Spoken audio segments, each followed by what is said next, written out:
Welcome to the Hong Kong Sky City Marriott room tour. So first we have the bathroom, lovely sized bathroom with a shower over the bath, kind of marbleized tiles, nice artwork, great lighting, massive mirrored area, lovely sink area with toiletries, and then we're going to go out to the double wardrobe. Great size with hangers, a safe, room slippers and a robe. So next is the luggage area, plenty of room to store your luggage. Put your suitcase on, we have water, a couple of amenities and a lovely sized television.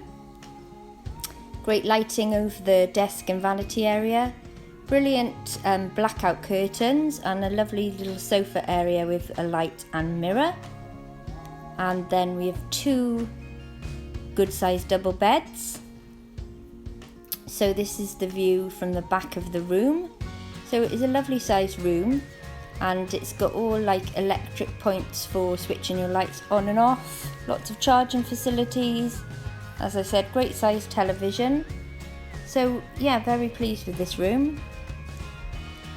And underneath the vanity desk area we have a nice sized fridge. And also tea and coffee facilities, etc.